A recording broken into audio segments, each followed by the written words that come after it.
Ever been to a concert where everyone is screaming with ecstatic joy, and you, well, you're just enjoying the music?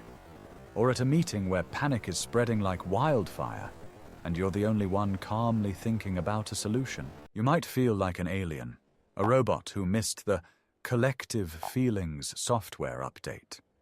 People might look at you and think you're cold, arrogant, or just a party pooper. And in that moment, a quiet, nagging thought might creep in.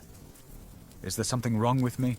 Why can't I just feel what everyone else is feeling? Spoiler alert, there's nothing wrong with you. In fact, what you're experiencing might be a sign of a highly developed cognitive skill. You've built, perhaps unconsciously, an emotional contagion shield. To understand the shield, we first need to understand the attack. It's a phenomenon called emotional contagion. It's the human tendency to absorb and reflect the emotions of those around us, often without even realizing it. Think of it like a yawn. Someone yawns, and suddenly you feel the irresistible urge to yawn too. Emotions work in a very similar way. The culprits behind this are mirror neurons. These are brain cells that fire both when we perform an action and when we see someone else perform that same action. They are the neurological basis of empathy. When you see someone smile, your mirror neurons for smiling fire up, making you feel a little happier and more inclined to smile yourself. It's an ancient, automatic mechanism designed for social bonding and group survival. It helped our ancestors quickly sense danger if one person in the tribe showed fear, or to bond during a collective celebration. In short, it's a feature, not a bug. Your brain is fundamentally lazy. It's always looking for shortcuts, and copying an emotion is much less energy-intensive than generating one from scratch based on a rational analysis of the situation. So, when you enter a room full of panic, your brain's first instinct is to download the panic file from the local network. It's fast, efficient, and requires zero critical thinking. This is where the shield comes in. For some people, another part of the brain kicks in before the download is complete. This part is the prefrontal cortex, the CEO of your brain. This CEO is responsible for rational thought, impulse control, and self-awareness. While the rest of the brain wants to join the emotional party, the prefrontal cortex steps in like a bouncer and asks, "Hold on, is this emotion on the list?" This checking the list isn't necessarily about high IQ, it's more about high self-awareness. It's a combination of several cognitive skills that act as your shield. First, there's metacognition. This is simply the ability to think about your own thinking. Instead of just feeling an emotion, you observe it. The emotionally contagious person thinks, "I'm angry." The metacognitive person thinks, "I'm noticing a feeling of anger arising within me." That small linguistic shift is a grand canyon of difference. This observation creates distance. You are no longer the emotion. You are the one watching it. This puts you back in the driver's seat. Second is cognitive reappraisal.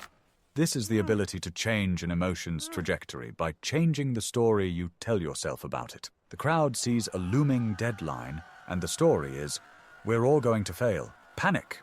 You see the same deadline, but you reappraise the story to, "This is a difficult challenge. Let's focus." You didn't ignore the emotion of stress.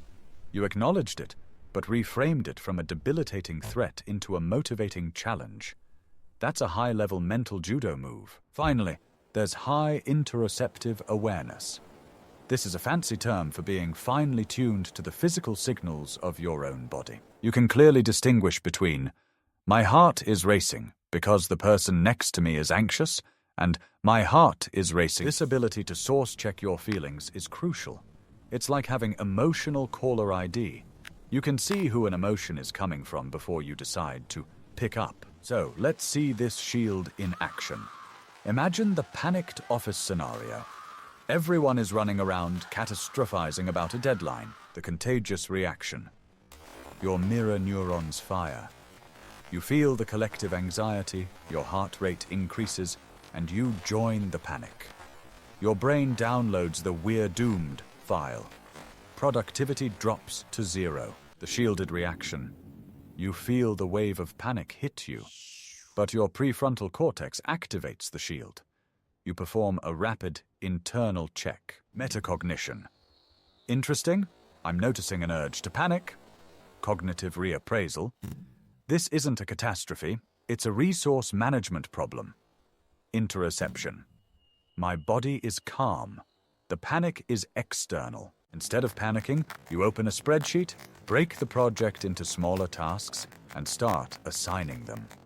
You aren't being cold. You are being effective. You are filtering out the emotional noise to find the practical signal. Or consider a more positive example, a friend's party. Everyone is ecstatically happy about a sports team winning. They are hugging, chanting, and celebrating. You don't follow that sport. The contagious reaction would be to get swept up, start chanting things you don't understand, and perform a happiness you don't genuinely feel. It's a form of social camouflage, the shielded reaction. You recognize the joy in the room. You can appreciate and be happy for your friends. But you don't absorb their specific brand of ecstasy. You remain authentically you, a person who is pleased for their friends, but not personally invested in the game. This is a key distinction. The emotional shield is not about apathy or being unable to feel. It's about emotional sovereignty. It's the difference between empathy and emotional contagion. Empathy is feeling with someone. It's understanding their perspective. Emotional contagion is feeling as someone. It's losing your own perspective in theirs. The shielded person can be an incredibly effective friend, leader, or crisis manager precisely because they don't get swamped by the second-hand emotion. They can hold a steady space for others. So, how can you consciously strengthen your own emotional shield? Whether you have one naturally or want to build one, here's a simple 4-step algorithm. Step 1. Pause and label. The next time you're in an emotionally charged group and feel a strong emotion welling up, just stop. Internally, hit the pause button. Then simply name the feeling. This is panic. This is euphoria. The act of labeling an emotion moves the activity in your brain from the reactive, emotional amygdala to the thoughtful prefrontal cortex. You've already started building the shield. Step 2. Source check. Ask yourself one simple question.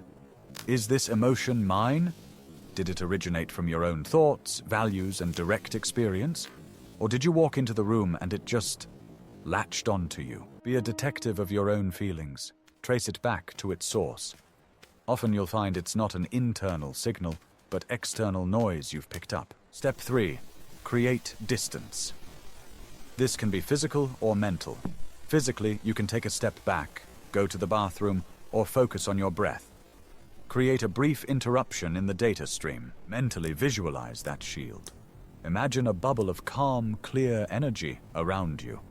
The external emotions can exist, but they can't penetrate your bubble without your permission. Step 4. Re-engage with intention. The goal isn't to stay detached forever.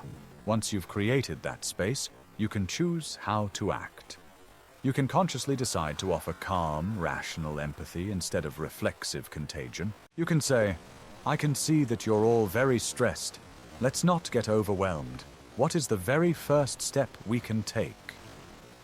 You become the anchor in the storm, not just another boat being tossed around. So, the next time you find yourself in a crowd, feeling detached and analytical while everyone else is on an emotional roller coaster, don't pathologize yourself. Recognize what's happening. Your brain is choosing clarity over conformity. It's prioritizing analysis over absorption. This is not a flaw.